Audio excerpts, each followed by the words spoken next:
క్షమాపణ చెప్పాలి కార్పొరేటర్ వెంటనే లాలే సచివాలయ ఉద్యోగుల ఐక్యత లాలే సచివాలయ ఉద్యోగుల ఐక్యత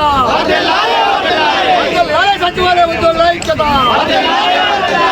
చేయాలి 10 గంటల వెంటనే అమలు చేయాలి 10 గంటల వెంటనే యాజమాన్య వెంటనే వెంటనే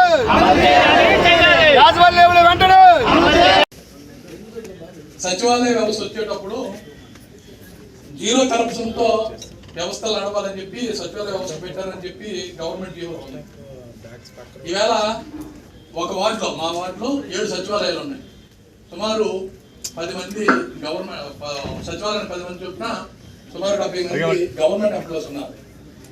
అసలు ప్రభుత్వం వాళ్ళు గవర్నమెంట్ ఎంప్లాయీస్, ప్రభుత్వం జనరల్ గా పనిచేసే ఎంప్లాయీస్ ని 3 సంవత్సరాలకు ఒకసారి ట్రాన్స్ఫర్ చేస్తారు. ఇప్పుడు 5.5 సంవత్సరాలు 6 సంవత్సరాలు అయినా ఒక WPRS ని కానీ ఒక ఎమ్యూనిటీస్ సెక్రటరీని కానీ శానిటరీ సెక్రటరీ కానీ ఎందుకు ట్రాన్స్ఫర్ చేయలేదు? 2 నేను ఉదాహరణ తీసుకున్నాను. 1 ఇయర్ నుంచి మా వార్డులో ఎన్ని ప్లాన్లు ఉన్నాయంటే అన్ని కలిపి 30 ప్లాన్లు ఉన్నాయి. 30 ప్లాన్లు డివైడెడ్ బై 7 మనిషి 3 ప్లాన్లు. ఈ 1 ఇయర్ నుంచి 3 ప్లాన్లే చూస్తున్నారు. అది ప్రొసీజర్ ప్రకారం అవినీతి రహితంగా చేయాలనుకుంటే అనాథరైజ్ కరప్షన్ వచ్చినప్పుడు ఇమీడియట్ గా నోటీసులు ఇచ్చి స్క్వాడ్ కూడా వెళ్ళాల్సిన పని లేకుండా అది లీగల్ ప్రొసీజర్ ఏదైతే వాళ్ళకి 3 రోల్స్ 52 రెస్పాన్సిబిలిటీస్ తోటి వాళ్ళకి జాబ్ ఇచ్చారు. అరే జాబ్ ఇస్తే జాబ్ దగ్గర పని కూడా మనం చెప్పలేని పరిస్థితిలో ఉన్నాం. కాబట్టి తక్షణం వాళ్ళందరినీ అవినీతి జరగకుండా ఉండాలి, ప్రభుత్వ ఉద్యోగుల తాలూకా లక్ష్యం నెరవేరాలంటే ట్రాన్స్ఫర్లు చేయాలి.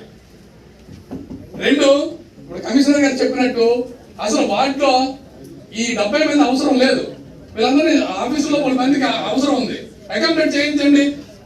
ఇన్నాళ్ళు ఒక బిల్ కలెక్టర్ వార్డు అంతా ట్యాక్స్ వసూలు చేసేవాడు. ఇవాళ 10 మంది అడ్మినిస్ట్రేటివ్ సెక్రటరీస్ ట్యాక్స్ వసూలు చేస్తున్నారు. ఏంటి పని ఎక్కడ ఉంది? ఒక మనిషి చేసే పని 10 మంది చేస్తున్నారు. డబ్బులేమో జీతాలు గవర్నమెంట్ ఏమో కోట్లాది రూపాయలు ఇస్తున్నాయి. నా దృష్టిలో వార్డుకి 1 కానీ 2 కానీ సచివాలయానికి మిగతా సచివాలయాన్ని రద్దు చేయాలని ప్రభుత్వానికి ఒక తీర్మానం చేసి పంపించండి. డబ్బులు మిగులుతాయి. 2 ఏంటంటే వాళ్ళకి ఉద్యోగాలు కూడా ఇంకో దగ్గర అకామిడేట్ చేసి తీసుకునే జీతానికి సరిపడేటట్టు పని కూడా కల్పించాలి. ఇప్పుడు మనం చూస్తున్నాం మినిమం వేజ్ ఇవ్వలేదని చెప్పి పనిచేసి కష్టపడిన స్లీపర్స్ కానీ వర్కర్స్ కానీ జీతాలు ఇవ్వడానికి నానా బాధలు పడుతున్నామా తీర్మానాలు చేయడానికి. వీళ్ళు 30,000 40,000 50,000 జీతాలు ఇచ్చి పని లేదు. మీ సచివాలయం కలిసి చూడండి ఆ రూల్స్ అండ్ రెగ్యులేషన్స్ కానీ వాళ్ళ రోల్స్ ఒకసారి వెరిఫై చేయండి. వాళ్ళు ఏ బుక్ మెయింటైన్ చేస్తున్నారు, ఏం కలెక్ట్ చేస్తున్నారు, వాళ్ళు ఏం డ్యూటీ చేస్తున్నారు సచివాలయంలో. 2 జోనల్ కమిషనర్ స్థాయిలో మీరు ఇంటి పనులు వసూలు చేయండి. ఈ మిషన్ పట్టుకెళ్ళమంటే వాళ్ళు యూనియన్ పెట్టుకుని మిషన్ తీసుకెళ్ళలేదు. ఎక్కడ ఇప్పుడు మన కంట్రోల్లో మనం ఉన్నామా లేవా? ఈ అనవసరంగా కూర్చోబెట్టి జీతాలు ఎందుకు ఇస్తున్నాం? కోట్లాది రూపాయలు ఇస్తున్నాం. ఈ ప్రభుత్వం ఏర్పాటు చేసిన నవరత్నాలు అమలు చేయడానికి సచివాలయ వ్యవస్థ పెట్టారు.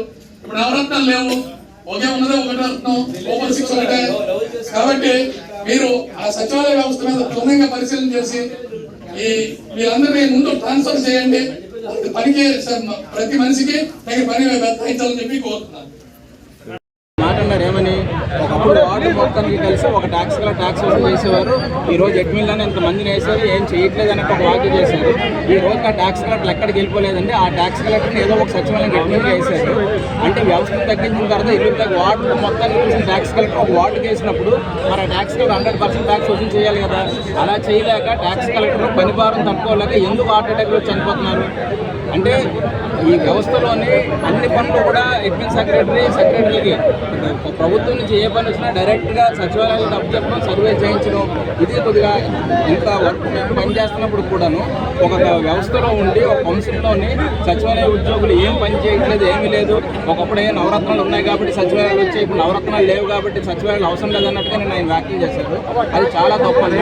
ఎప్పుడో ఒకప్పుడు జిల్లా కలెక్టర్ ఆఫీస్కి వెళ్ళి పనిచేసుకుని ఎవరు తర్వాత మండల ఆఫీస్కి వెళ్ళారు, తర్వాత సచివాలయ వ్యవస్థకు వచ్చి ప్రతి పేద ప్రజలు కూడా ఇంటికి వెళ్ళి ప్రభుత్వం అందించే ప్రతి సేవ కూడా అందించడం కోసం సచివాలయాలు ఉన్నాయి తప్ప ఏదో కేవలం పథకాలు అందించడానికి సచివాలయాలు కాదని ఆయన గుర్తుపెట్టుకోవాలి.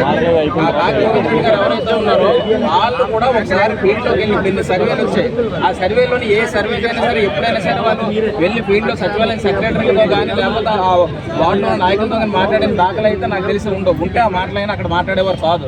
అలాంటి వారికి నేను ఒకటే చెప్తున్నాను, మాకు ఏవైతే లాగిన్లు ఇచ్చి టార్గెట్లు ఇచ్చి చేయమంటున్నారో అదే లాగిన్ ఒక రోజు ఆయనకి ఇవ్వమనండి.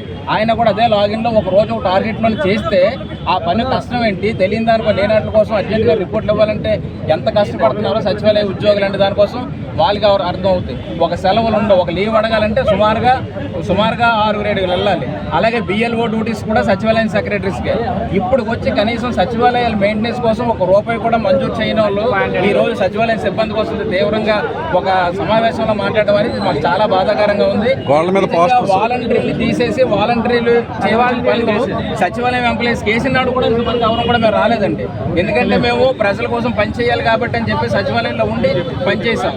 ఈ రోజు వాలంటీర్లు తీయకపోగా ఆ పనులు కూడా మేము చేస్తుంటే దాని మీద కూడా ఇంకా సెక్రటరీలు ఖాళీగా ఉన్నారు, పని చేయట్లేదు అని చెప్పేసి అన్న మాటలు మాత్రం మా సచివాలయం మా మనోభావాలు మాత్రం దెబ్బతీసినట్టు ఉన్నాయి.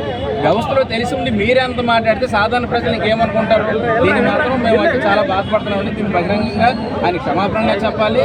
లేదనుకుంటే మాత్రం మా సచివాలయ సిబ్బంది అంతా మాత్రం దీన్ని చాలా బాధాకరంగా ఉన్నాం.